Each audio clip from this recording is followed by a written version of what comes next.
들었는가 보았는가 계시록 말씀을 22번째 시간입니다. 이번 시간에는 큰 음녀 심판과 이 세상 종말에 대한 말씀을 드리겠습니다. 이제 정말 세상 종말이 다가왔습니다. 언제까지나 멸망하지 않고 존재할 것 같았던 이 세상도 막을 내리게 되었습니다. 이 마지막 말씀을 드리겠습니다. 먼저 큰 음녀 심판입니다. 마귀가 잠깐 용의 모습으로 나타나긴 했지만 그 후 두 짐승과 우상들을 내세워서 자신의 뜻을 펼쳤습니다. 언제까지나 뒤에서 조종하지 않고 세상 끝에는 사탄이 직접 등장합니다. 큰 음녀란 마귀, 용이라고도 하는 사탄 본체를 말합니다. 사탄의 여러 이름에서 알 수 있듯이 그는 여러 모습을 하고 있습니다. 마지막에 큰 음녀 사탄은 붉은 짐승을 타고 나타납니다. 계시록 17장 3절 곧 성령으로 나를 데리고 광야로 가니라. 내가 보니 여자가 붉은 빛 짐승을 탔는데 그 짐승의 몸에 하나님을 모독하는 이름들이 가득하고 7머리와 10뿔이 있으며, 붉은 빛 짐승은 머리와 뿔에서 두 짐승 중 바다 짐승임을 알 수 있는데 이 짐승은 그리스도 행세를 하던 적 그리스도입니다. 사탄은 바다 짐승에게 전권을 주었고 그 대신 짐승은 사탄에게 사람들을 바쳤습니다.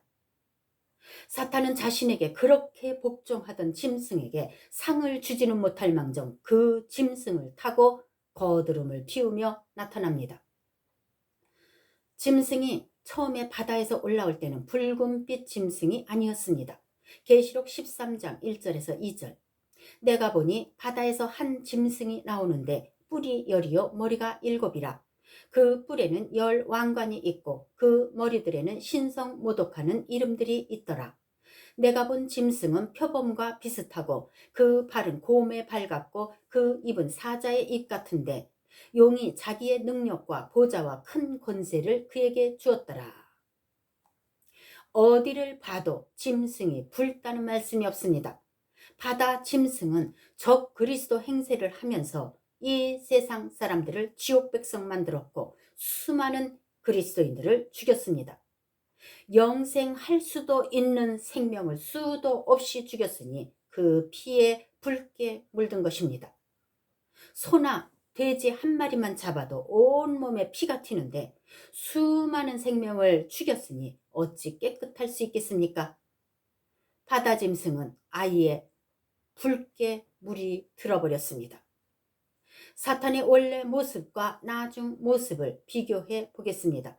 사탄의 원래 모습, 천국에서 천사장으로 있을 때의 모습입니다. 에스겔 28장 12절에서 13절 인자야 두로 왕을 위하여 슬픈 노래를 지어 그에게 이르기를 주 여호와의 말씀에 너는 완전한 도장이었고 지혜가 충족하며 온전히 아름다웠도다. 내가 옛적에 하나님의 동산 에덴에서 각종 보석 곧 홍보석과 황보석과 금강석과 황옥과 홍만호와 창옥과 청보석과 남보석과 홍옥과 황금으로 단장하였으며 내가 지음을 받던 날에 너를 위하여 소고와 비파가 준비되었도다. 정말 화려하고 눈이 부실 정도로 아름다웠습니다. 완벽한 외모에 각양각색의 최고의 보석으로 꾸몄습니다. 손에는 소고와 비파를 들고 음악으로 천국에 사는 모두를 즐겁게 하고 지혜롭고 품위 있고 거룩한 모습이었습니다. 천국에서는 이렇게 누구나 부러워하는 완벽한 모습이 그였습니다. 타락한 사탄의 모습을 보겠습니다. 계시록 17장 4절에서 5절 그 여자가 자줏빛 붉은 옷을 입고 금과 보석과 진주로 꾸미고 손에 금잔을 가졌는데 가증한 물건과 그의 음행에 더러운 것들이 가득하더라. 그의 이마에 이름이 기록되었으니 비밀이라 큰 바벨론이라 땅의 음녀들과 가증한 것들의 어미라 하였더라. 천국에서처럼 꾸밀 수 없는 타락한 천사는 보석 대신 자줏빛 붉은색 옷감으로 대신했고, 거기다 하찮은 몇 가지 보석으로 꾸몄을 뿐입니다. 또 손에는 악기 대신 금잔을 들고 있습니다. 천국에서의 모습과 비교하면 하늘과 땅 차이입니다. 천국에서처럼 극히 호화롭고 완전한 아름다움을 보이려고 애를 쓰지만 천박함이 뚝뚝 흐릅니다. 음녀는 사람의 피에 취해 있습니다. 계시록 17장 6절. 또 내가 보니 이 여자가 성도들의 피와 예수의 증인들의 피에 취한지라. 내가 그 여자를 보고 놀랍게 여기고 크게 놀랍게 여기니. 그의 손에는 악기 대신 사람의 피가 들어있는 금잔을 들고 있는 섬뜩한 모습이 사탄, 음녀의 모습입니다. 예수의 증인들이란 복음을 전하다가 핍박을 받아서 순교한 순교자의 피를 말합니다. 순교자의 피는 믿지 않는 사람들에 의해 이 땅에 뿌려졌지만 영적으로 보면 사탄이 피를 마신 것입니다. 왜냐? 배후에서 사탄이 조종해서 그를 죽였기 때문입니다. 사탄은 사람을 죽이는 일과 예수 믿는 자의 영을 죽이는 일을 하고 있습니다. 비밀이라, 큰 바벨론이라, 땅의 음녀들과 가증한 것들의 어미라 기록되어 있습니다. 태초부터, 즉 아담 때부터 사탄은 빈 잔을 들고 있었던 적이 없습니다. 늘 사람의 피를 마셨고 항상 만취 상태였습니다. 창세부터 종말까지 사탄은 사람들의 피를 마시고 또 마시며 취해 있는 것입니다. 피는 생명입니다. 피를 마셨다는 말은 사람의 생명, 영생할 수도 있는 생명을 죽였다는 말입니다. 천국 갈 수 있는 성도를 지옥 가게 했다는 말입니다. 그러므로 음녀, 사탄은 멸망하는 마지막 순간까지도 손에는 성도들의 피와 증인들의 피가 가득 들어있는 금잔을 들고 만취해 있는 모습입니다. 이런 추한 모습이 사탄의 모습입니다. 시대가 악해질수록 사람이 사람을 죽이는 일들이 점점 늘어나는데 이들도 반드시 핏값을 내놔야 할 것입니다. 생명은 생명으로, 즉 사람의 생명을 취한 자 또한 자신의 영원한 생명을 내놓고 지옥으로 들어가야 하는 것입니다. 세상 죄악에 현혹되어 따라가면 죽음입니다. 요한 1서 2장 16절. 이는 세상에 있는 모든 것이 육신의 정욕과 안목의 정욕과 이생의 자랑이니 다 아버지께로 온 것이 아니요 세상으로부터 온 것이라. 세상으로부터 온 것은 사치, 향락, 물질주의, 우상숭배, 각종 범죄, 하나님을 배반한 행위입니다. 예수 믿다가 유혹에 빠져 세상으로 나가면 사탄이 놓은 덫에 생명이 붙잡히게 됩니다. 한순간의 잘못된 선택이 사탄을 만족시키는 한 잔의 피에 불과하게 될 것입니다. 생명을 빼앗기는 일을 하지 말고 예수 잘 믿어서 다 같이 천년 왕국에 들어가시길 축복합니다. 사람의 피를 마시면 미친다고 말씀합니다. 에레미야 51장 7절. 바벨론은 여호와의 손에 잡혀 있어 온 세계가 취하게 하는 금잔이라. 뭇 민족이 그 포도주를 마심으로 미쳤도다. 에레미야 말씀처럼 사람의 피를 마신 사람은 실제로 미치거나 죽습니다. 또 미치거나 죽거나 하는 증세가 이렇게 나타나기도 합니다. 돈, 명예, 권력, 쾌락에 미치고 이것 때문에 죽습니다. 사람이 이것에 미쳐서 졸졸 따라다니게 만듭니다. 어디까지? 사탄이 들고 있는 금잔에 자신의 생명이 부어질 때까지 따라갑니다. 어느 시대를 살다 간 사람도 이 유혹에서 벗어나지 못했습니다. 가증한 물건과 음행의 더러운 것들이 가득하고 우상 숭배 온갖 죄를 지음으로 미쳤습니다. 미치지 않았다면 그래도 한때는 천사장이었던 자가 이런 미친 짓을 하지는 않을 겁니다.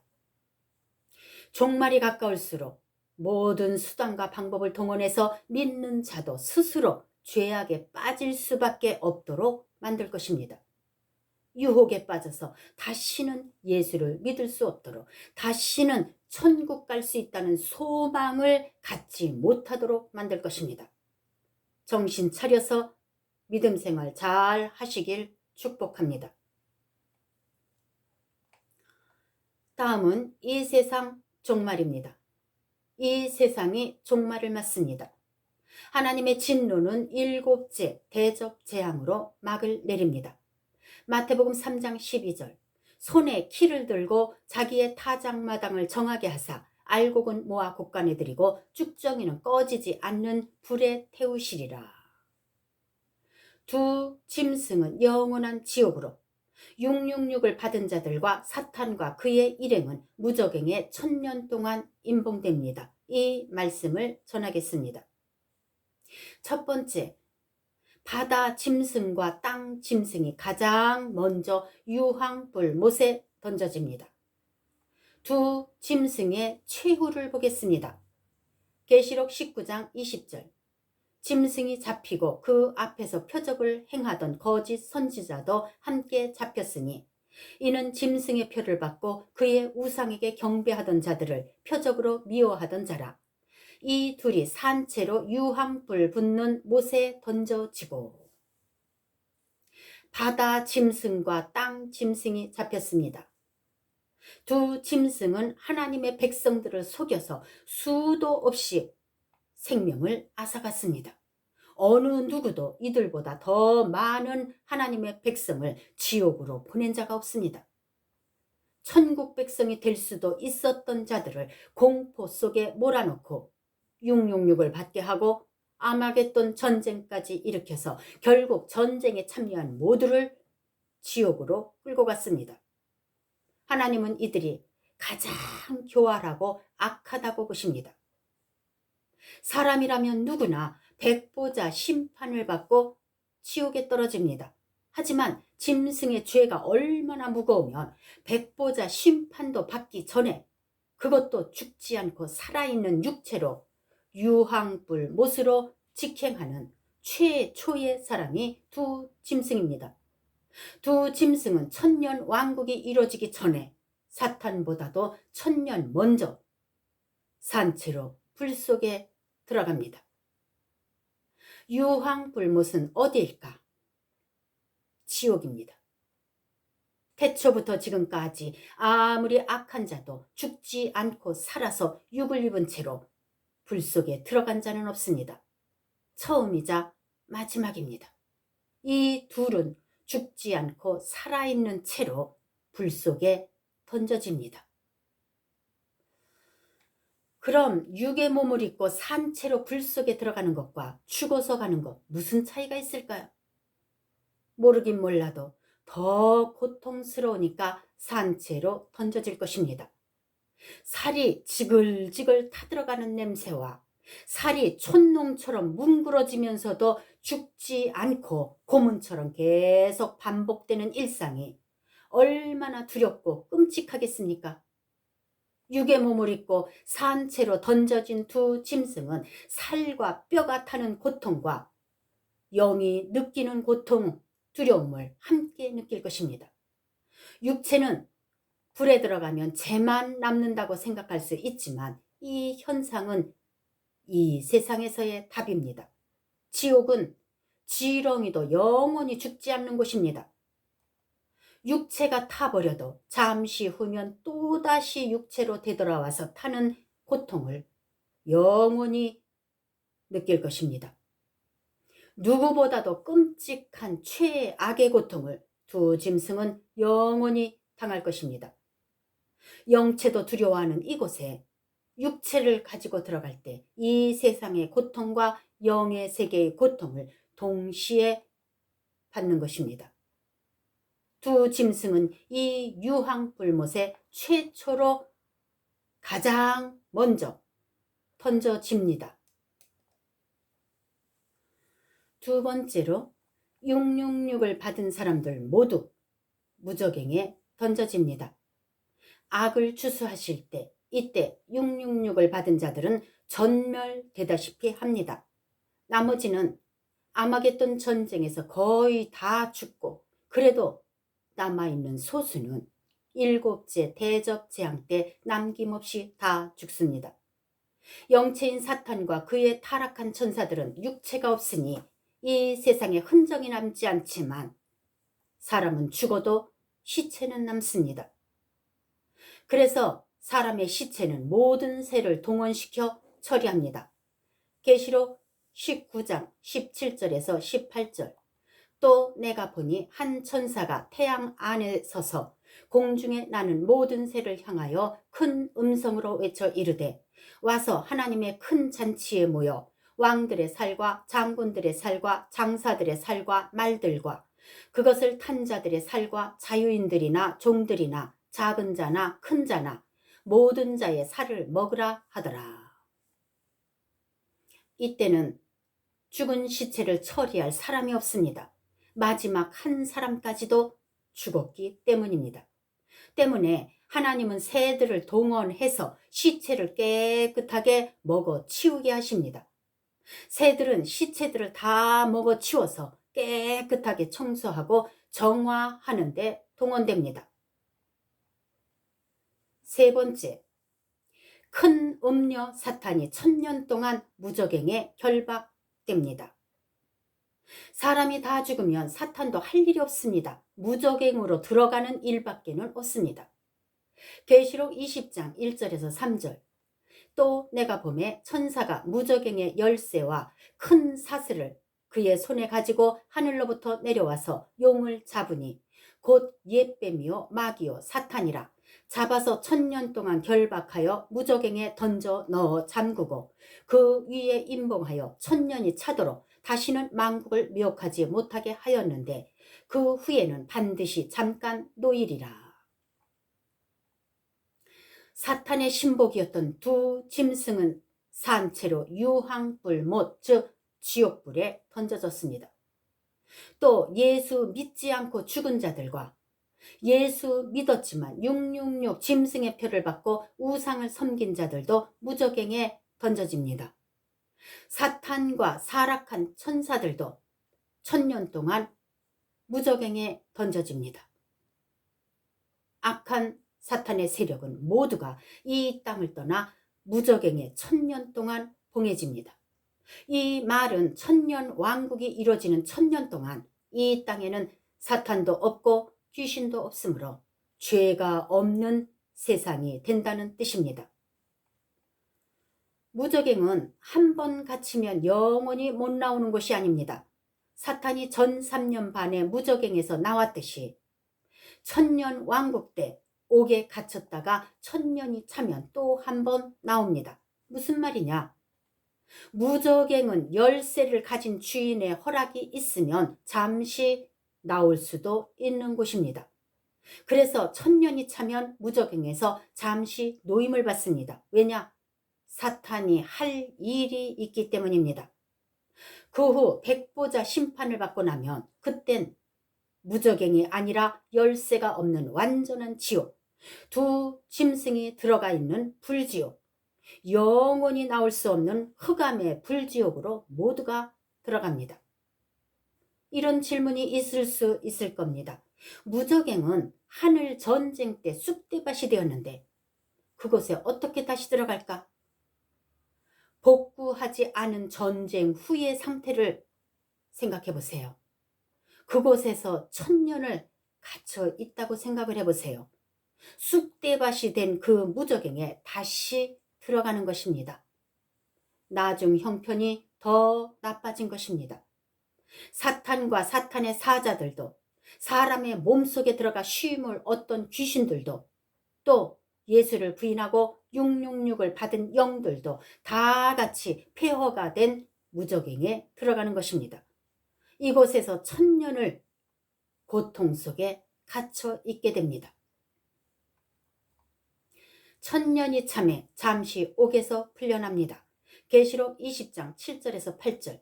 천년이 참에 사탄이 그 옥에서 놓여 나와서 땅의 사방 백성 곧 곡과 마곡을 미혹하고 모아 싸움을 붙이리니 그 수가 바다의 모래 같으니라. 이 말씀에 의문이 많을 줄 압니다. 곡과 마곡에 대해서는 다음 시간에 전하겠습니다. 이로써 7년 대환란은 끝이 납니다. 대환란이 끝나자마자 지상 재림이 이루어지는 것은 아닙니다. 왜냐? 이 땅을 갈아엎으셨지만 혼돈 상태의 땅이기 때문입니다. 대환란은 끝이 났지만 이 세상을 아름답게 리모델링 하려면 시간이 조금 더 필요합니다. 그래서 후 3년 반은 끝이 났어도 곧바로 지상 재림은 이루어지지 않습니다. 또 그 시간은 보호처로 간 성도들의 1260일 양육이 아직 끝나지 않았고 휴거된 영체들도 공중에서의 7년 기간이 아직 남아 있습니다. 이 남은 시간에 텅 빈 이 땅을 리모델링 하십니다. 이제 공중과 땅도 새 주인 맞을 준비가 끝납니다. 7년 공중 기간도 끝이 났고 보호처에서의 양육도 끝이 났고 이 땅을 리모델링 하는 일도 끝이 났습니다. 천년 왕국이 세워질 땅과 하늘은 새롭게 단장되어졌습니다. 사탄이 없는 땅이 되고 죄가 없는 땅이 됩니다. 새롭게 변모된 이 땅은 에덴 동산처럼 아름답게 됩니다. 모든 자연 환경이 아름답고 새롭게 변화된 평화로운 곳에 예수님이 천사들과 주의 백성들과 함께 공중에서 지상으로 내려오십니다. 이는 지상 재림입니다. 이 땅에는 아름다운 천년 왕국이 이루어집니다. 할렐루야. 다음 시간에는 지상 재림에 대해 말씀드리겠습니다.